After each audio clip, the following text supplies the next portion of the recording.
Hello. അപ്പോൾ ഉച്ചക്ക് ഉറങ്ങിയല്ലോ എണീച്ച് വരുമ്പോൾ അച്ഛൻ നല്ല ചെമ്മീൻ കൊണ്ടുവന്നിട്ടുണ്ടായിരുന്നു. അത് മഞ്ഞൾപ്പൊടി ഉപ്പ് ഇട്ട് ഒന്ന് ചൂടാക്കി എടുത്ത് അതിൻ്റെ തോട് പറിച്ചെടുക്കാൻ അപ്പോൾ ഈസി ആവുന്നുണ്ട്. അപ്പോൾ അങ്ങനെ ചെയ്യാത്തവരുണ്ടെങ്കിൽ അങ്ങനെ ചെയ്ത് നോക്കൂട്ടോ. എളുപ്പത്തിൽ നമുക്ക് വൃത്തിയാക്കി എടുക്കാൻ പറ്റുന്നുണ്ട് അങ്ങനെ ചെയ്താൽ.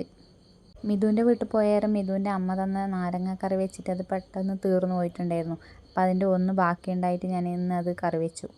അപ്പോൾ നമ്മൾ കാസർഗോഡ് നാരങ്ങക്കറി വെച്ചിട്ട് ഞാൻ ഇതുവരെ കണ്ടിട്ടില്ല. അങ്ങനെ വെക്കുന്നവരുണ്ടാവുമായിരിക്കും, എനിക്കറിയില്ല. അങ്ങനെ കറിക്കുള്ള അരപ്പെല്ലാം അരച്ച് സെറ്റാക്കിയിട്ട് അടുപ്പത്ത് വെച്ചു.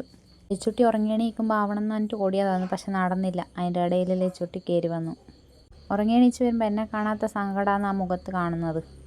പിന്നെ അടുക്കളയിൽ നിന്ന് ഒച്ചപ്പാട് കേൾക്കുമ്പോൾ വേഗം അങ്ങോട്ട് ഓടി വന്നു. അങ്ങനെ എന്തെല്ലോ പറഞ്ഞ് സോപ്പിട്ടിട്ട് ഇങ്ങനെ കൂടെ നിർത്തിയിട്ട് ഞാൻ കറിയൊന്ന് സെറ്റാക്കി എടുത്തു.